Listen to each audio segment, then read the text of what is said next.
देख रहे हैं SRTV न्यूज नेटवर्क और मैं हूं मनीषा श्रीवास आपके साथ। इस वक्त की मुख्य खबरें, खास मुलाकात विशेष मेहमान से। दर्शकों, इस वक्त हमारे समक्ष है चिल्ड्रंस रिहेबिलिटेशन सेंटर की डायरेक्टर डॉक्टर प्रेरणा वाहने। मैम, हमारे चैनल में आपका स्वागत है। मैम, हम आपसे ये जानना चाहेंगे कि आज देखा गया कि काफ़ी जो बच्चे हैं उनको ऑर्थोपेडिक कुछ न कुछ प्रॉब्लम्स चालू ही रहते हैं, तो आप ये बताइए कि जो छोटे बच्चे हैं आपके यहाँ पे फिजियोथेरेपी के लिए आते हैं, तो आप ये बताइए किस प्रकार की फिजियोथेरेपी अपने सेंटर में दी जाती है, उस बारे में आप बताइए। नमस्कार, मैं डॉक्टर प्रेरणा वहानी। मैं करीब 18 साल से इस फील्ड से जुड़ी हूँ। मैं न्यूरो डेवलपमेंटल थेरेपिस्ट हूँ। मेरा क्लिनिक जरीपटका भीम चौक में है। मेरे यहाँ पे सुबह 10:30 से 6:30 बजे तक ऑलमोस्ट छोटे बच्चों से लेकर अडल्ट्स जितने बच्चे हैं वो आते हैं। यहाँ पे ऐसा है कि छोटे बच्चों को आजकल देखा गया है कि अपंगत्व बहुत ज़्यादा बढ़ गया है। उतना जितने जल्दी उनका डायग्नोज होता है उतने उसके बाद में हमारे पास ऑर्थोपेडिक पीडियाट्रिशियंस भेजते हैं फिजियोथेरेपी के लिए।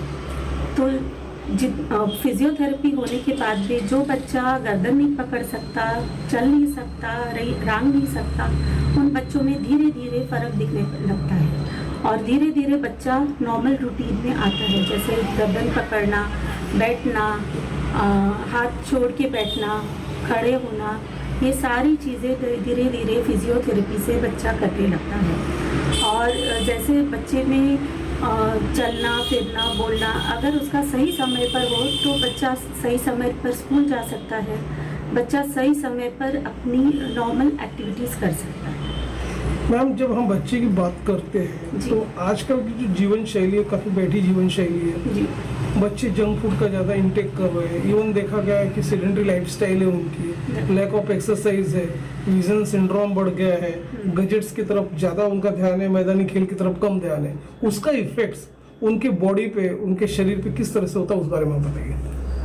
अब देखिए, गैजेट्स की बात आए तो बच्चों के आंखों का विजन बहुत इन 2 सालों में बहुत ज़्यादा हमारे पास केसेस ऐसे आ रहे हैं जिनका आँखों से रिलेटेड केसेस ज़्यादा है, जैसे कि आँखों पे चश्मा बहुत ज़्यादा नंबर का लगना, इवन जो आँखों की पुतलियाँ है जो हिलना, ये भी समस्याएं हमारे पास। उसके लिए एक्सरसाइज करने के लिए पेरेंट्स हमारे पास लेकर आ रहे हैं।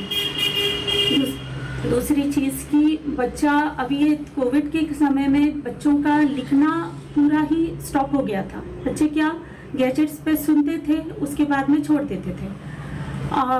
टीचर्स बोलते कि उनका कॉपी कंप्लीट नहीं है, कॉपी कंप्लीट करो, तो बच्चे ने आज तक कॉपी बनाया ही नहीं है। प्रॉब्लम ऐसा आ रहा कि लिखने में दिक्कत जा रही है अभी ये बच्चों को।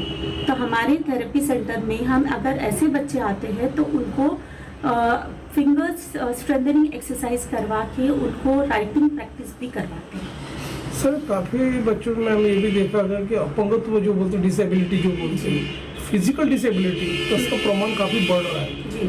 तो यदि ऐसे बच्चे आपके सेंटर में आते हैं तो उसके एज ग्रुप क्या होता है और उसको रिहेबिलिटेशन करने के लिए कितना वक्त लगता है, उस बारे में बताइए आप। वो डिपेंड करता है कि बच्चा कौन से क्या डायग्नोज हुआ है बच्चे में, बच्चे के माइंड कितना बर्थ के समय ही वो कितना डैमेज, बर्थ इंजरी कितनी हुई है, उस पर बच्चे का डेवलपमेंट रहता है।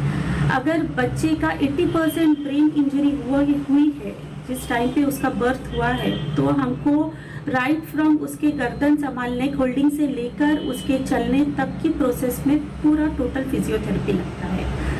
अगर उसका अर्ली इंटरवेंशन जल्दी हमारे पास आता है तो उसका फिजियोथेरेपी से उसका रिकवरी का प्रोसेस है वो कम हो जाता है, मतलब जल्दी होता है उसका रिकवरी।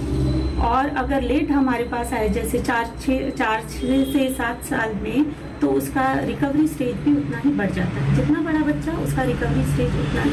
आमतौर पर ये भी देखा कि जो बच्चे का इलाज डॉक्टर करते हैं, ट्रीटमेंट करते हैं, तो डॉक्टर उसके बाद में फिजियोथेरेपी के लिए रिकमेंड करते हैं। तो जब ऐसे बच्चे आपकी तरफ आते हैं पोस्ट ऑपरेटिव सेक्शन में, तो उसको कितना समय लगता है उसको फिजियोथेरेपी देने में? उसको कम से कम 6 से 8 महीने बोलो वो तो लग ही जाता है।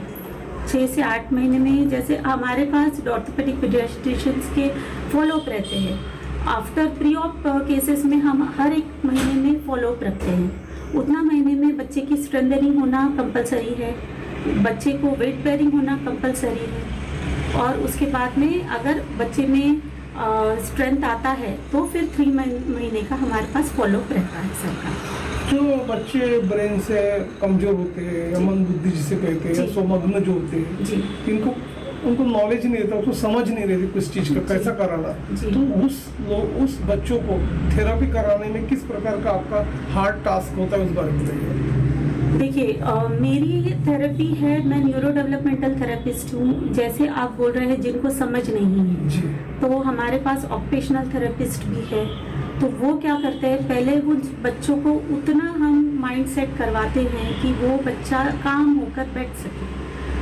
तो वो करवाने के बाद अगर उसको नीड आती है फिजियोथेरेपी की तो फिर हम फिजियो में लेते हैं, नहीं तो अगर ऐसे मतिमंद बच्चे हैं उनको ज़्यादातर ओटी की ज़रूरत रहती है, ऑक्यूपेशनल थेरेपिस्ट की। और दूसरी चीज़ हमारे यहाँ पे स्पीच थेरेपिस्ट मैडम भी आते हैं, जो मतिमंद बच्चे हैं जो बोल नहीं सकते, मैडम उनका सेशन लेते हैं 45 मिनट्स का। तो इस तरह से पूरा रिहैबिलिटेशन ऐसा पूरे तरीके से हमारे यहाँ रिहैबिलिटेशन सेंटर के एक बच्चे का जो नीड है उस तरह से हम लोग जो लगता है उस तरह से उसको थेरेपी देते हैं। शहर विदर्भ के दर्शक डॉक्टर प्रेरणा वाहने, जो कि आप चिल्ड्रंस रिहैबिलिटेशन सेंटर के डायरेक्टर हो, आपको हमारे दर्शक लाइव देख रहे हैं और इवन आपका फ़ोन नंबर और एड्रेसेस हमारे स्क्रीन पे रोल आउट हो रहा है। उसे देख के हमारे काफ़ी दर्शक आपको वीडियो कॉल भी कर सकते हैं, वीडियो कंसल्टेशन भी कर सकते हैं, या इवन डायरेक्ट अप्रोच भी कर सकते हैं आपकी क्लिनिक में। तो चलते चलते वहाने मैम आप ये भी बताइए हमारे दर्शकों को, यदि बच्चों को या उनके पेरेंट्स बच्चे को लेके आते हैं और उन्हें फिजियोथेरेपी का कोर्स करवाना है, तो कोर्सेस का टाइमिंग क्या होता है, क्या ड्यूरेशन होता है और किस तरह का रिकवरी स्टेज होता है, उस बारे में बताइए। हमारा टाइपिंग है 10:30 बजे से 6:30 बजे तक हम लोग सेंटर पे रहते हैं। और जो ड्यूरेशन आप बोल रहे हैं वो ड्यूरेशन बच्चे को देखकर ही बता पाएंगे। ऐसे बच्चा आया, उसमें क्या प्रॉब्लम है, कितना दिन तक उसकी थेरेपी चलेगी, उस पर कितने दिनों में कितना फ़र्क आएगा, तो ये बच्चे को देखकर ही पता पाएंगे। जैसे दूर दराज के दर्शक आपको देख रहे हैं, आपकी क्लिनिक में भी विजिट करते हैं जी, तो हमारे दर्शकों को आप ये बताइए कि किस तरह का नया एडवांसमेंट अपने क्लिनिक में है, क्या लाइन ऑफ ट्रीटमेंट है, उस बारे में थोड़ा बताइए। देखिए लाइन ऑफ ट्रीटमेंट तो पहले रहेगा कि जैसे टाइट मसल्स, स्पास्टिक मसल्स है, या फिर हाइपोटोनिक मसल्स है, या फिर बच्चा कौन सा सीपी अटैक्सिक है, डिस्टोनिक है, उस पर डिपेंड है। बच्चे पे किस तरह की डिसेबिलिटी है उस पर डिपेंड है। बच्चा अगर माइल्ड केस में है तो डेफिनेटली उस पर रिकवरी बहुत अर्ली स्टेज में हो जाएगी। अगर बच्चे में एडवांस स्टेज, मॉडरेट या एडवांस स्टेज में है तो उसकी रिकवरी में डिले आएगा, कम से कम 6 से 8 महीने लग जाएंगे। अच्छा, ये है डॉक्टर प्रेरणा वाहने, जो कि आपने हमारे चैनल से साझा किया कि हर तरह का एडवांसमेंट अपनी क्लिनिक में है, बच्चों से लेकर एडल्ट्स तक आपके यहाँ सर्विसेज थेरेपी दी जाती है। तो और आपने अपना समय दिया, हमारे चैनल से बातचीत की, उसके लिए धन्यवाद।